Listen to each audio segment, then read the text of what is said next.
말씀에 앞서 저희들 잠시 다시 한번 기도하도록 하겠습니다. 하나님 아버지, 저희들에게 새벽 예배 말씀을 통해서 다니엘서 11장 말씀을 시작할 때 여전히 온 세상을 다스리시고 통치하시고 우리에게 구원의 약속을 주시는 분이 하나님이심을 깨닫게 하시고 그 안에서 세상 나라들의 역사를 보여주심으로써 세상 나라들의 역사가 사람들에 의해서 주관되는 것이 아니라 하나님께서 미리 약속하셨던 대로 말씀하셨던 대로 하나님의 계획과 뜻대로 이루어짐을 우리에게 보게 하심을 감사합니다.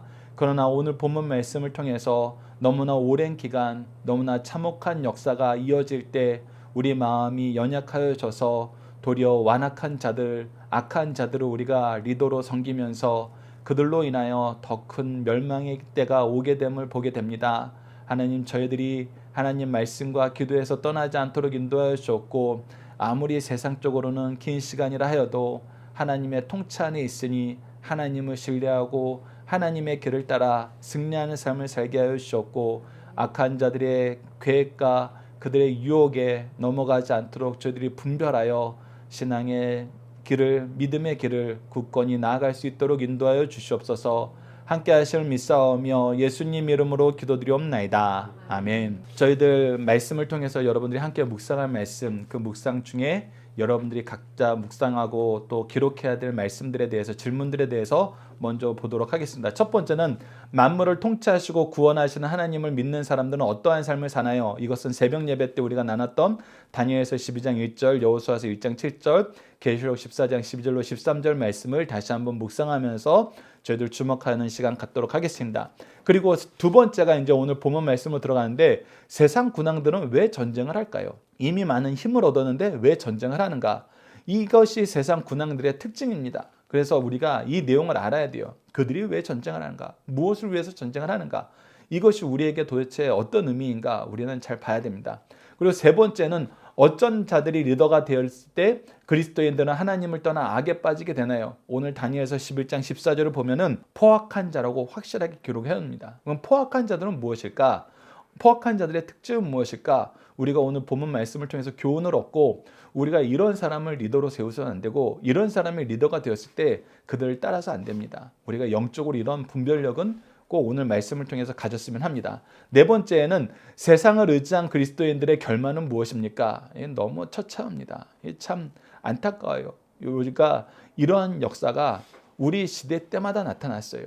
그래서 여러분들 이 역사의 결말을 분명히 보시고 세상을 의지하면 안 됩니다. 하나님을 의지해야 돼요. 세상을 의지했을 때 우리가 얼마나 세상 사람들이 가지고 놀기 좋아하는 장난감이 됐는지 여러분들 보시고 이것을 꼭 구분해 주셨으면 합니다. 마지막 다섯째는 세상을 신뢰하지 말고 하나님을 믿고 의지해야 하는 이유는 무엇입니까? 우리가 말씀을 통해서 이 내용을 확인하고 우리가 하나님을 의지하는 삶을 살았으면 합니다. 오늘 본문 말씀도 우리가 크게 두 단락으로 나눠서 볼 것인데, 첫 번째 단락이 5절에서 12절로 세상 군왕들의 참혹한 전쟁사를 우리가 먼저 볼 것입니다. 자, 전쟁사에 들어가기 앞서서 우리가 앞서 나눴던 말씀, 우리 오늘 첫 번째 문제로 나오는 거, 만물을 통치하시고 구원하신 하나님을 믿는 사람들은 어떤 삶을 사나요? 하는 이 질문에 대해서 새벽 예배의 말씀을 먼저 우리가 복습하는 시간을 갖도록 하겠습니다. 우선 하나님께서는 다니엘서를 통해서 분명히 선언합니다. 하나님의 통치를 점진적이고 연속적으로 반복적으로 보여주면서 통일성 있게 점진적으로 보여주시면서 이 내용을 우리가 잊지 않도록 해주십니다. 그 내용이 무엇이냐? 바로 다니엘서 4장 17절입니다. 다니엘서 4장 17절 우리 함께 읽어봅시다. 시작.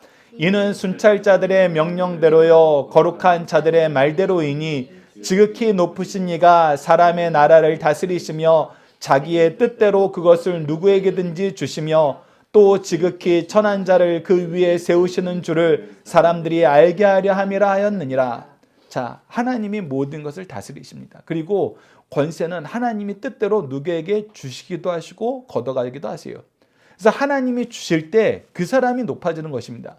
그래서 그 사람이 잘난 게 있어서 높아지는 게 아니고 시대를 잘 타서 사람들에게 마음을 얻어서 높아지는 거 아니에요.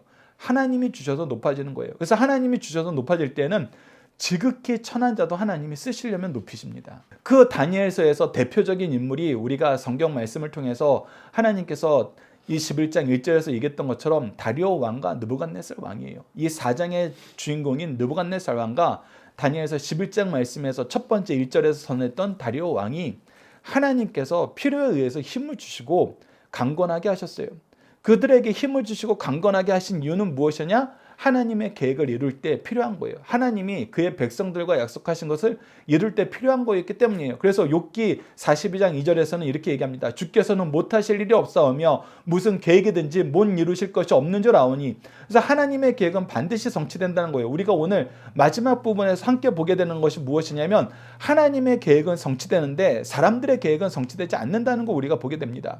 그래서 사람들을 따르는 것은 헛된 거예요. 왜? 그들의 계획은 때로는 이루어지기도 하고 때로는 안 이루어지는데 우리가 이것을 한번 이루었다고 그 사람을 신뢰하지 못해요.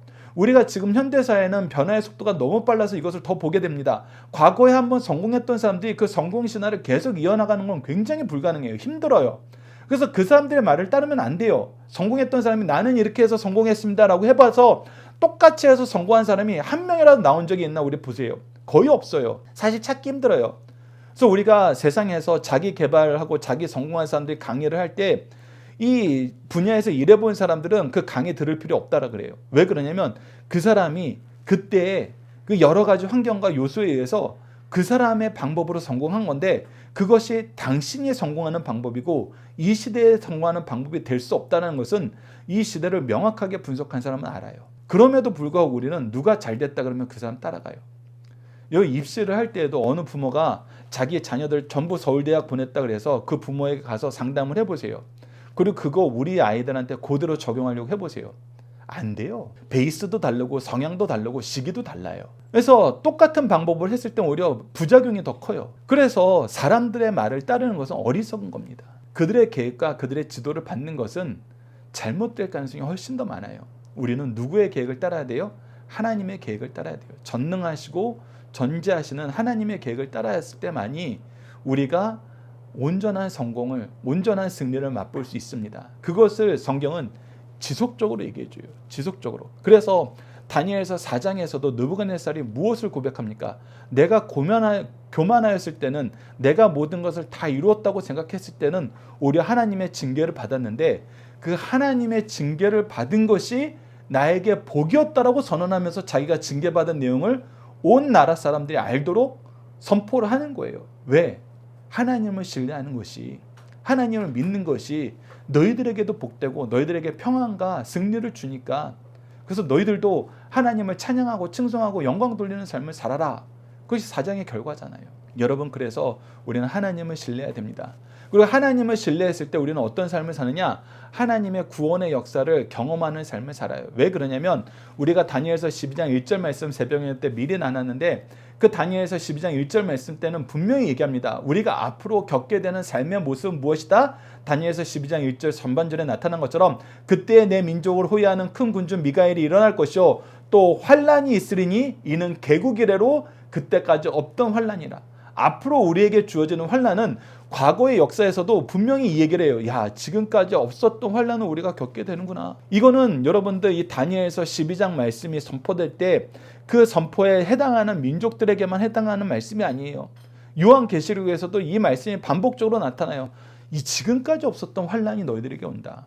그래서 우리가 앞으로 직면하는 환란은 앞으로 모든 세대가 직면하는 환란은 부모 세대 때 없던 환란이에요. 우리가 이거 최근에도 경험했잖아요. 우리 부모님 세대, 우리 선조들의 세상에서 코로나 같은 질병을 경험한 적이 있어요? 미세먼지 같은 어려움을 경험한 적이 있어요? 없어요. 지금처럼 물가가 천장부지로 뛰어오는 거 경험한 적이 있어요? 과일이 우리가 더 잘 살게 되는데 과일을 먹는 것은 과거 세대들보다 더 힘들어요. 좋은 교육 받는 건 더 힘들어요. 좋은 직장 얻는 건 더 힘들어요. 현재 수준의 삶을 유지하는 건 더 힘들어요. 우리도 이미 알고 있어요. 환란의 농도는 앞으로 더 심해집니다. 그러면 이 세상 어떻게 사나? 우리가 세상 사람들은 어떻게 해요? 그러니까 빨리 성공의 비결을 찾고 잘 되는 사람 옆에 붙어 있어야지. 그래서 정치가 더 흉흉해지는 거예요. 권력을 잡는 자들 옆에 붙어가지고 그들의 권력 앞에서 내가 안빈 낙도를 누리고 싶으니까. 예전에는 누가 정치하는지 크게 중요하지 않았어요. 왜? 보편적인 가치는 지켜졌거든요. 근데 세상이 환란이 심해지면은 보편적인 가치도 누리기 힘들기 때문에 어떻게든 권력자들 옆에 붙으려는 사람들이 더 많아져요. 그런데 하나님은 이때도 무엇하라 그래요?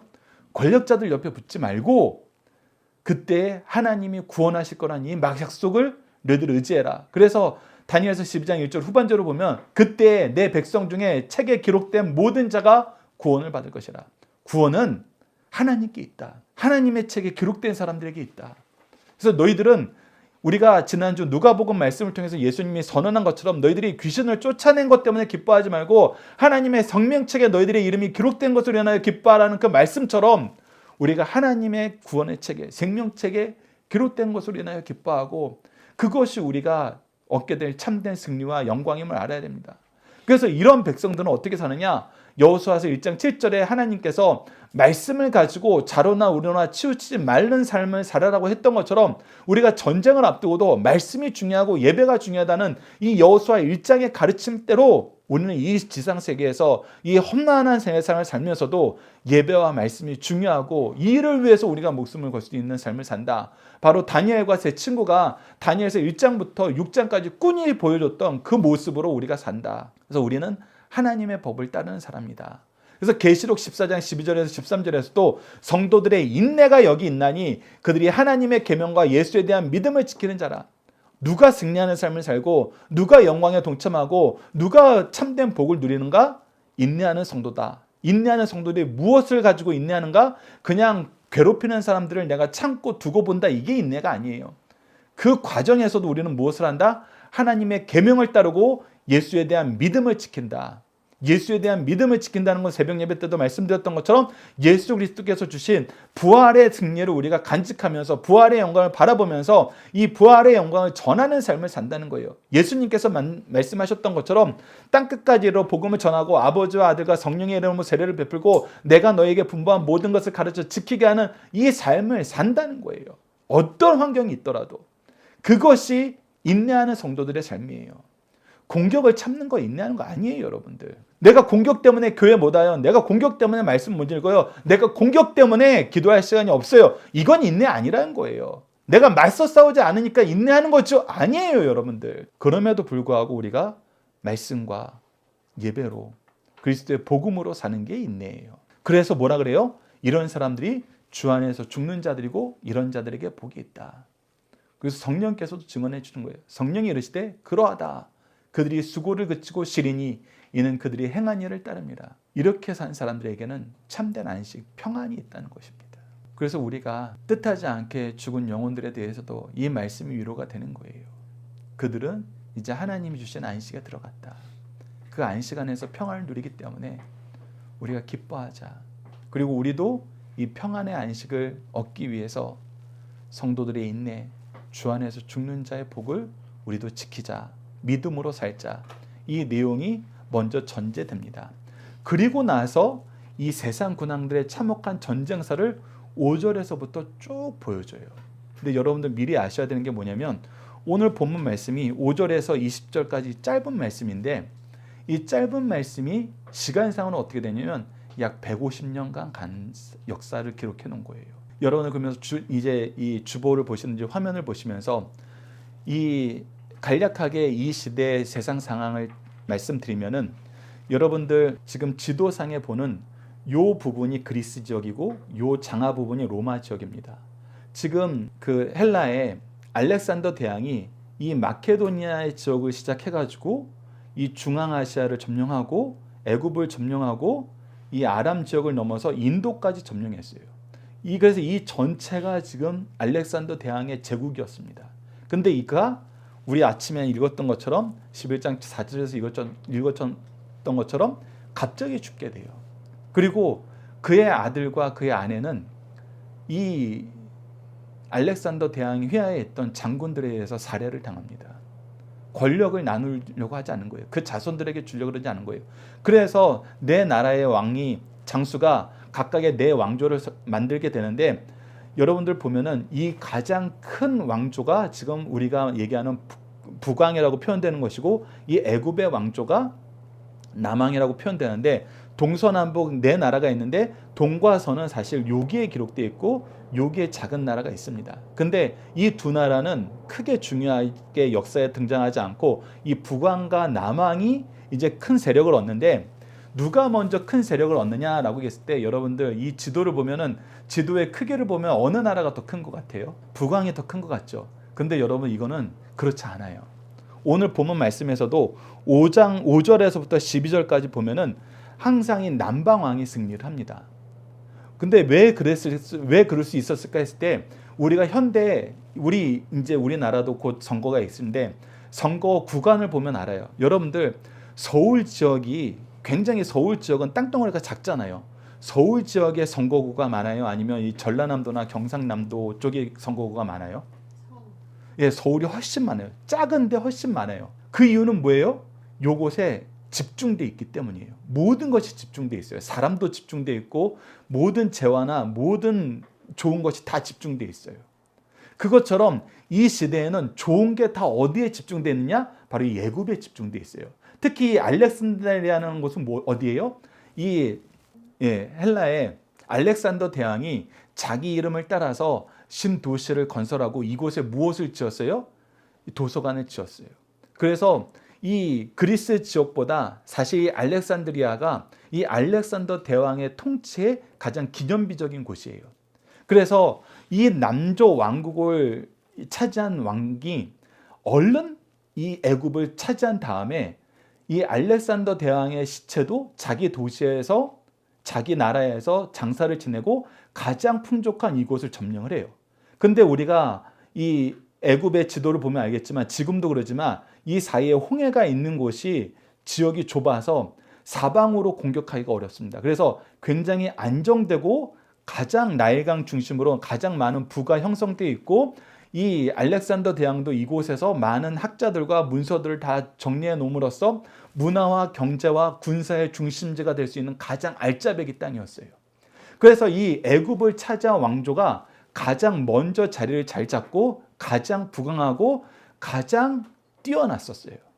그리고 나서 이 북왕조를 지금 현재는 이게 시리아 지역으로 우리가 표현을 하는데 왜냐하면 시리아가 지금 이스라엘 옆에 굉장히 조그만 나라가 남았는데 이 왕조의 후손들이 이제 시리아 나라를 형성해서 우리가 이 알렉산드리아 남왕국을 애굽 지역이라고 표현하고 이제 북왕조를 시리아 지역이라고 요즘에는 부르는 게 이해가 편해서 그렇게 부르는데 이 나라는 아직도 안정이 돼 있지 않았었어요. 그래서 이 나라의 왕이 한때는 이 알렉산드리아로 피신해 올 정도로 아직 정리가 안 되고 워낙 전쟁이 많이 나서 피신해 올 정도로 불안정한 상태에 있었다는 거. 영역은 크지만 솔직히 실속은 이 애굽이 훨씬 더 좋았다는 거. 그런 상태에서 이제 북왕국이 이제 안정되었을 때 우리 성경에는 기록되지 않았는데 1차 전쟁이 일어나요. 1차 전쟁은 뭐냐면 이 알렉산드리아 이 뒤쪽에 있는 이 한 장수가 반역을 꾀해요. 이 반역을 꾀했을 때 이 북왕조에서 이 반역을 꾀하는 사람을 몰래 도와줍니다. 그래서 전쟁을 일으키게 만들어요. 그래서 이 세상 역사에서는 이것이 1차 시리아 전쟁으로 불려요. 이 시리아가 이 반역자들을 후원함으로써 이 남왕조에서 전쟁을 일으켰던 것. 근데 그랬던 이유가 뭐다? 그들이 권세를 얻고 나니까 사실 이 알렉산드리아 지역도 먹고 싶은 거예요. 이 알렉산더 대왕도 좋아했던 것처럼 이 지역은 고대로부터 애굽에 있었던 자리로서 굉장히 풍족한 곳이에요. 모든 군왕들이 모든 점령자사를 가졌던 군왕들이 이 애굽 땅은 차지하고 싶어 했어요. 그런데 여의치 않아서 못했지 할 수만 있으면 여기 항상 점령하고 그건 이곳에서 나오는 제약가 어마어마했습니다. 그러니까 이 북왕조가 안정을 되찾자 이 남왕조 먹고 싶은 거거든요. 그래서 반역을 일으켰어요. 그런데 이때도 이 남왕조가 애굽이 금방 이것을 점령합니다. 잠재워요. 그리고 나서 11장 5절이 2차 시리아 전쟁을 얘기해요. 그래서 남방의 왕들은 강할 것이나 그 군주들 중 하나는 그보다 강한 권세를 떨치니 그의 권세가 심히 클 것이라. 그래서 이 심히 커진 권세 가지고 뭐 하냐면 이제 이 마케도니아 지역, 원래 그리스 지역과 연결되는 이 지역에서 이 북왕조를 격퇴하는 해상전을 벌이게 됩니다. 그래서 그것을 사실은 이 애굽에 있는 사람들이 여기까지 가서 해상전을 벌인다는 것은 지금도 별로 이렇게 많이 일어나는 일이 아니고 고대 사회에서도 굳이 그렇게 해야 될 만큼 꼭 전쟁을 벌여야 되는 위치가 아니에요. 근데 뭐 한 거예요? 이 남왕조가 자기의 권세들을 자랑하기 위해서 보여주기 위해서 이 에게까지 가서 해상전을 벌려서 이 북왕조를 물질르게 돼요. 그러니까 얼마나 자기애들의 권세가 커졌는지를 보여주는 대표적인 사건이 돼버립니다. 보셨다시피 여기서 전쟁을 승리한다고 해서 이 땅을 차지한 거 아니에요. 다시 돌아와요. 아무것도 없어요. 근데 전쟁을 한 이유는 뭐다? 내가 권세를 가졌기 때문이다.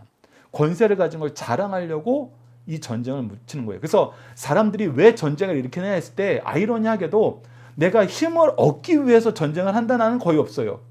여러분 현대 전도 보세요. 지금 우리가 이 여러 나라의 전쟁을 보잖아요. 러시아의 침공도 보잖아요. 러시아가 힘이 없어서 전쟁을 일으켜요? 아니에요. 힘이 있어서 전쟁을 일으켜요. 이스라엘이 지금 계속 전쟁을 끌고 가고 있어요.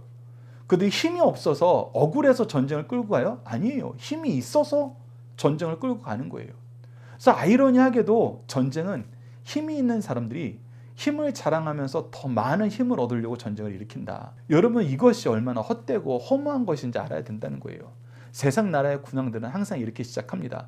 그러면서 이제 다음 전쟁을 보게 되면은 우리가 2차 전쟁은 어떻게 시작하면 다니엘서 11장 7절 말씀에서 이제 이 3차 전쟁, 아까 이제 2차가 이제 해상전이었고 3차가 이제 시작되면서 이 남왕국이 북왕국을 육지로 끊임없이 올라가게 되는 경우가 생기는데 왜 그러냐면 이제 11장 6절에 이 남왕국이 한번 전쟁을 하고 나서는 이제 평화를 유지하기 위해서 자기 딸을 이 북왕의 신부로 보냅니다.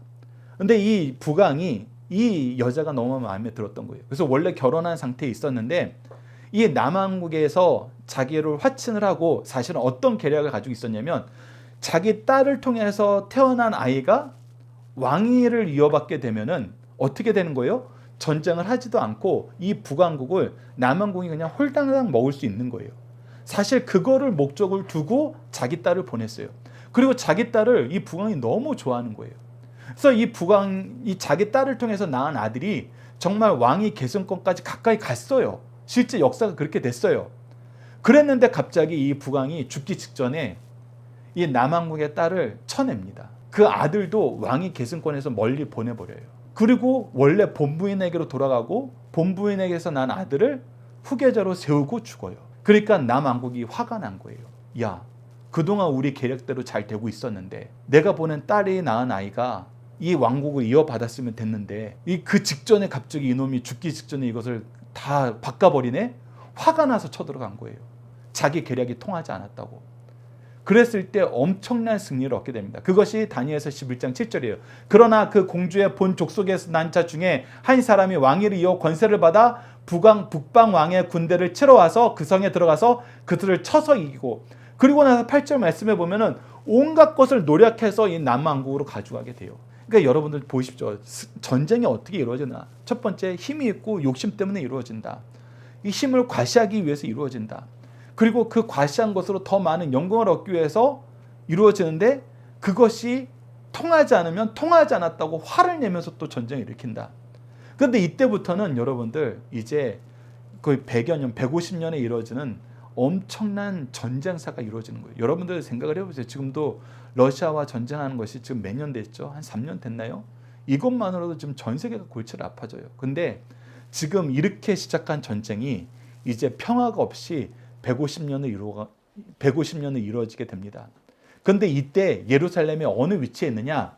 이 남왕국이 애굽을 차지했을 때 얼른 이 예루살렘을 자기 지역으로 포함시켰어요. 북왕국이 아직 어지러울 때. 그래서 계속해서 이 예루살렘은 남왕국의 속국이 되어서 그들의 지배를 받고 있었습니다. 그리고 지금 남왕국이 엄청 강해요. 그러니까 속국으로 있으면서 반항할 기미를 보일 이유가 없어요. 근데 점점 더 북왕국이 이제 힘을 얻게 됩니다. 힘을 키우기 시작해요. 그러면서 이제 북왕국이 전쟁을 준비하고 이제 이 자기 딸의 자식을 왕위에 앉히지 않았다고 큰 전쟁을 일으킨 이 남왕국의 복수를 하기 위해서 계속해서 힘을 모아서 이제 전쟁하는 것이 끊어지지 않게 돼요. 그래서 다니엘서 11장 9절 보면 북방왕이 남방왕국으로 쳐들어갈 것이나 자기 본국으로 물러가리라. 그래서 힘을 있는 대로 모아서 쳐들어갔는데 안 되는 거예요. 실패해버리는 거예요. 그리고 다시 물러와요. 그리고 나서 다시 온 힘을 다시 다 모아요. 그 자손들이 다 더 열심히 힘을 모아서 다시 재차 침공하는 것이 오늘 성경 말씀에서 나오는 5번째 침공인데, 이때 침공은 굉장히 주의 도움을 얻게 됩니다. 주의 지지를 받게 돼요. 그래서 이 남왕국을, 이 애굽 왕국을 무찌르려는 사람들이 연합국이 속속이 생기는데, 이때 어디도 연합을 하게 되느냐? 이 예루살렘도 애굽의 속국으로 있으면서 이때 애굽에게 등을 돌리고 북왕국, 이 시리아 왕국에 협조하게 돼요. 그래서 거의 성공한 것처럼 돼요. 그래서 이 알렉산드리아 지역까지 쳐들어갔는데 도리어 남방왕이 크게 노함으로 힘을 얻어요. 힘을 이끌어내서 오히려 북왕국 연합군을 다 무찔러 버립니다. 그래서 오히려 예루살렘 지역까지 다시 수복을 하고 예루살렘을 아예 그냥 깡그리 그냥 무시하면서 폭정을 휘둘리기 시작해요. 그것이 바로 이제 이 5차 시리아 전쟁이에요. 그래서 150년 동안 이 5번의 전쟁이 일어나면서 예루살렘 지역은 혼비백산할 만큼 어려운 상황에 놓이게 된 거예요. 근데 이 얘기를 아직 이 말씀이 이루어지기 전에, 훨씬 전에 하나님께서 다니엘에게 주시면서 이 말씀을 간직하여서 이스라엘 백성에게 주라 그래요. 주라고 하신 이유는 뭐예요?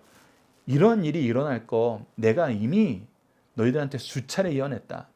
이 역사는 우리가 이미 알고 있다시피 다니엘서 2장에 느부갓네살이 꿈을 꿨던 꿈 신상부터 시작해요.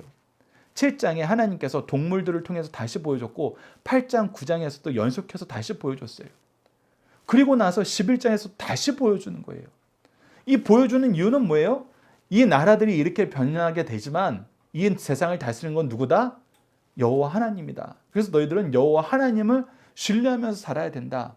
이 얘기를 보여주는데 이게 100년 이상이 되면 여러분들 흔들릴 수 있다는 거예요. 세상이 흉흉해지면 흔들릴 수 있어요. 여러분 생각을 해보세요. 150년 동안 전쟁을 하면은 무조건 이 예루살렘 지역을 지나가요. 지나가면서 북쪽에서 협박하고 남쪽에서 협박하는 거예요. 너희들 누구 편 들래? 너희들 이번에 나를 위해서 군량미 줄 수 있어 없어? 무기 준비해 줄 수 있어 없어? 나랑 협력해서 저 사람들 뒤쪽을 공격할 수 있어 없어? 양쪽에서 계속 물어뜯는 거예요. 근데 공식적으로는 애굽을 따라야 돼요. 왜? 애굽이 그 지배력을 지금 확보하고 있어요.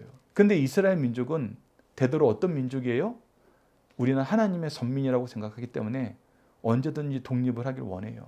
근데 그 독립을 어떤 방식으로 이루려고 하느냐? 우리가 이스라엘 역사에서 보면은 악한 왕과 선한 왕이 이런데 그 나라의 부와 영광을 하나님을 통해서 얻으려는 사람들은 항상 무엇을 회복하려고 해요? 하나님에 드리는 예배를 회복하려고 그래요. 그런데 악한 왕들은 무엇을 회복하려고 그러냐면 외교권을 회복하고 국력을 쌓아서 자기 자리를 지키려고 만들어요. 근데 그럴 때마다 하나님을 신뢰할 때는 항상 승리했는데 세상 나라를 따를 때는 항상 실패했어요. 그것을 미리 보여주고 그 모든 역사를 알고 바벨론 포로 생활을 70년 하고 회복됐는데도 불구하고 수백 년 동안 이 삶을 하나님께서 확인시켜 주면서도 불구하고 이 150년의 삶이 만만치 않은 거예요. 만만치 않아요, 여러분들. 실제로 만만치 않아요. 그래서 어떻게 되었느냐? 두 번째 단락을 보면 포악한 자가 선민의 왕이 되어 멸망의 길로 가게 된다. 안타까운 것이 이 5차 시리아 전쟁 때 어떤 일이 발생하느냐? 애굽의 포로로 있던 애굽의 이 속국으로 있던 이스라엘의 예루살렘에 포악한 자들이 나타나게 돼요. 이 포악한 자들 여러분들 주부에는 제가 그 지파 이름, 그 세력 이름을 적어놨습니다. 그 세력이 토비아스라 불리우는 강경파들이에요. 이들은 전쟁을 통해서 우리나라를 회복해야 된다라고 여기는 사람들이에요. 근데 이 사람들이 리더가 돼요. 이 사람들이 리더가 돼서 이번에 북왕이 준비한 전쟁의 모습이 만만치 않다. 그리고 이때 섰던 북왕이 안티오쿠스 3세인데 이전에 없던 왕이에요. 엄청난 업적을 남기게 돼요. 그래서 이 왕은 분명히 애굽을 이길 것 같다. 그 확신이 들어서 이 외교로 전쟁으로 예루살렘을 회복하려고 합니다. 근데 성경에서는 그들에 대해서 뭐라고 기록됐어요? 이들은 포악한 자다. 왜 포악하다고 표현을 했을까요?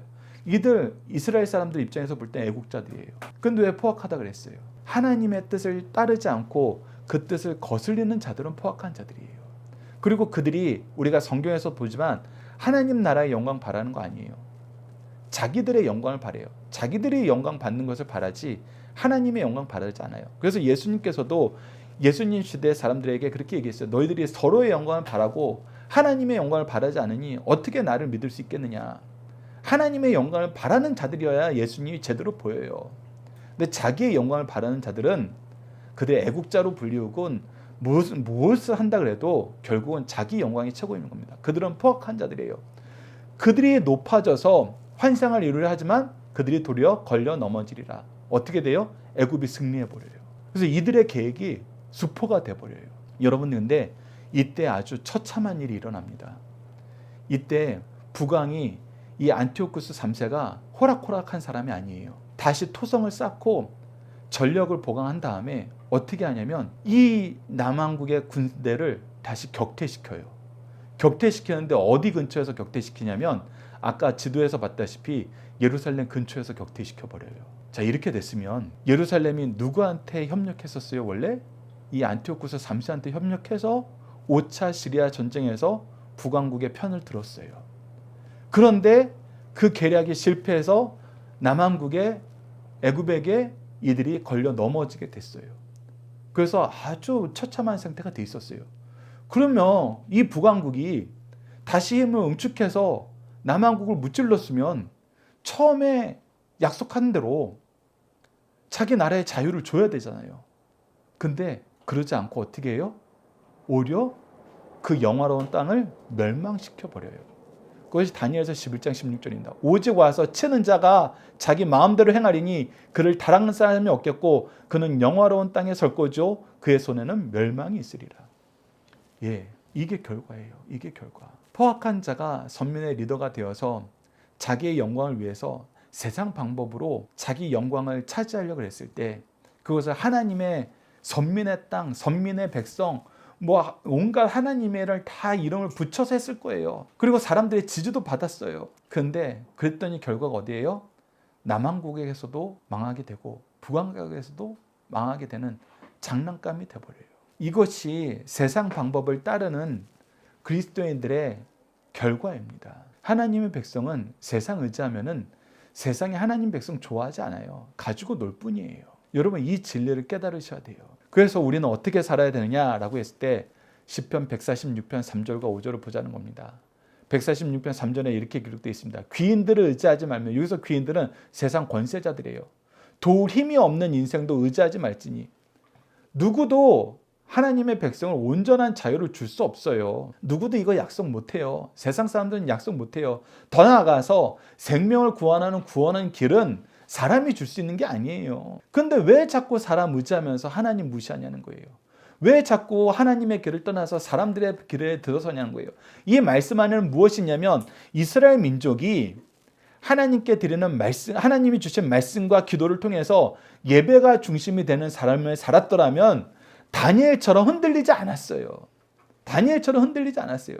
근데 왜 이 포악한 자들이 리더가 될 때까지 이스라엘 민족이, 유대 민족이, 예루살렘이 흔들렸느냐? 다니엘처럼 말씀과 기도, 예배가 중심이 되지 않았기 때문이에요. 그래서 다니엘이란 인간을 통해서, 하나님의 종을 통해서 이 말씀을 주시는 이유는 다니엘과 같이 살면 너희들이 흔들리지 않게 되지만 너희들이 다니엘과 같이 살지 않으면은 이 포악한 자들의 이 지배를 받을 수밖에 없다. 이 교훈을 우리에게 주시는 거예요. 그래서 너희들은 다니엘과 같이 살면서 어떻게 살라? 시편 146편 5절처럼 야곱의 하나님을 자기 도움으로 삼으며 여호와 자기 하나님에게 자기 소망을 두는 자는 복이 있도다. 이런 자들은 오히려 구원을 받는다는 거예요. 이런 자들이 어떤 삶을 살아요? 말씀과 기도, 예배 중심의 삶을 살아요. 우리가 다니엘서 역사서를 통해서 지속적으로 하나님이 보여주신 거예요. 그리 아니하실지라도 우리는 당신이 말한 대로 이방 우상에게 절하지 않습니다. 사드락과 메삭과 아벳노고가 얘기한 거예요. 내가 하나님께 기도하는 것일 바에는 사자굴에 들어가겠습니다. 다니엘이 보여준 모습이에요. 예배 중심, 말씀 중심. 예배 중심, 말씀 중심. 여러분, 이거 잊어서는 안 됩니다. 우리가 이것이 없어지면은 환난 때에 포악한 자들을 리더로 섬겨요. 여러분, 한국교회를 잠잠히 살펴보면서 묵상해 보십시오. 한국교회가 말씀과 예배로 사는가, 아니면 포악한 자들의 놀이개로 사는가. 우리가 그 판단이 섰을 때면 우리는 뭐 해야 돼요? 더욱더 말씀과 예배가 중심이 되는 삶을 살아야 돼요. 말세가 가까울수록 그래야 됩니다. 그런데 세상 나라는, 이 안티오쿠스 3세는 여전히 이 전쟁을 포기하지 않아요. 아까는 우리가 6절에서는 남쪽 왕이 자기 딸을 보내서 자기 딸을 통해서 태어난 아들이 왕위를 계승받으면은 그 나라를 그냥 차지하려고 했던 것처럼 이 안티오쿠스 3세도 자기 딸을, 이 딸이 클레오파트라예요. 우리가 역사상 많이 나오는 이 클레오파트라예요. 이 자기 딸을 남쪽 왕의 부인으로 들어들게 한 다음에 이 클레오파트라를 통해서 그 나라를 그냥 차지하려고 계략을 꾸밉니다. 그리고 클레오파트라가 전 세계적으로 너무나 유명한 그런 여인이었기 때문에 이게 될 줄 알았어요. 근데 이번엔 누가 배신을 해요? 클레오파트라가 그 자기 남편을 완전히 휘어잡았어요. 그래서 그 나라를 자기 마음대로 해요. 그래서 안티오쿠스 3세가 계획했던 게 이루어지는 것 같아요. 근데 이때는 클레오파트라가 자기 아버지를 배신해요. 오히려 남왕국을 더 굳건히 하는데 자기 힘을 씁니다. 그래서 사람의 계획은 되는 것 같아도 안 돼요, 여러분들. 그러면서 우리가 다니엘서 11장 18절 오늘 본문 말씀 거의 마지막 부분을 보면은 이 안티오쿠스 3세가 남쪽 왕국은 점령하지 못했는데 11장 18절을 보면 그 후에 그가 얼굴을 바닷가로 돌려서, 앞서 우리가 지도를 보면은 이 원래 그리스 지역이에요. 원래 지역, 이 서제국이 있던 지역을 그가 쳐들어가서 많이 점령해 버려요. 즉 애굽은 차지하지 못했지만 이 사람이 그냥 허투루 그 나라를 다스리는 사람이 아니라 정말 많은 업적을 가진 사람이었어요. 그래서 이 서쪽 제국을 차지하는데 어떻게 돼요? 그때 한 장군, 이 장군이 바로 이 당시에는 너무나 볼품없었던 로마에서 나오는 루시우스 스키피오예요. 근데 여러분들 로마인 이야기란 이 책을 여러분들이 보신 적이 있을 텐데 이때 이 로마인 이야기 전반전에 이 스키피오의 업적이 나오는데 어마어마합니다. 절대 이길 수 없는 전쟁들을 다 이겨요. 그래서 전쟁사에서 가장 뛰어난 전술가라고 하면은 서양에서는 이 스키피오를 꼽는 사람들이 엄청 많습니다. 근데 이런 사람이 갑자기 나타나서 어떻게 해요? 이 헬라 제국의 마지막을 구해줘요. 이제 헬라 제국이 줄어들면 우리에게 보여줍니다. 그래서 이 내용을 통해서 우리가 무엇을 보게 돼요? 세상 사람들은, 세상의 나라들은 자기가 어떤 계획을 짜더라도 그 계획이 허투루지는 경우가 많아요. 그런데 하나님이 말씀하신 것은 이루어져요, 안 이루어져요? 하나씩 하나씩 이루어지고 있어요. 그래서 이 안티오쿠스 3세가 얼마나 포악하고 얼마나 치밀하고 또 얼마나 능력이 있는지 보여주지만 그의 계획은 다 무너지나 하나님께서 말씀하셨던 그 제국의 역사는 흔들림 없이 이루어지고 있다. 그렇기 때문에 너희들은 하나님의 계획을 따라야지 세상 군왕들의 계획을 따르는 건 어리석은 것이다. 다니엘서 11장은 이 내용을 우리에게 다시 한번 가르쳐 줍니다. 앞으로 우리가 11장을 통해서 더 험한, 더 큰 환난이 하나님의 백성들에게 임함을 우리가 보게 돼요. 그러나 우리가 앞서 미리 나눴던 것처럼 12장 1절에서 선언한 것처럼 그의 책에 기록된 사람들은 다 생명을 얻게 됩니다. 여러분 이걸 기억하시면서 우리가 하나님의 백성으로 사는 거, 그리고 환난 때에 하나님의 백성으로 사는 가장 좋은 방법은 다니엘과 세 친구가 보여준 모습이에요. 바로 말씀 중심, 예배 중심. 여러분 이거 떠나서는 안 됩니다. 그래서 말세 때에 우리가 누가 하나님 믿어, 누가 교회 다니는 걸 중요시 여겨, 이러할 때일 때 우리는 더욱더 말씀과 예배로 살아야 된다. 이 내용 기억하시면서 우리 자녀들과 함께하는 기도 훈련 내용을 통해서 함께 기도하도록 하겠습니다. 만물을 다스리시고 구원을 베푸시며 계획한 모든 것을 이루시는 하나님, 고난할 때가 오기 전에 미리 알게 하시고 하나님의 말씀으로 구원의 빛을 따르도록 인도하여 주심을 감사합니다. 모든 것을 알려주셨음에도 믿지 못하고 포악한 자들의 선동에 넘어가 하나님을 신뢰하기보다는 세상 권력자들을 따라 죄를 용인함을 용서해 주소서.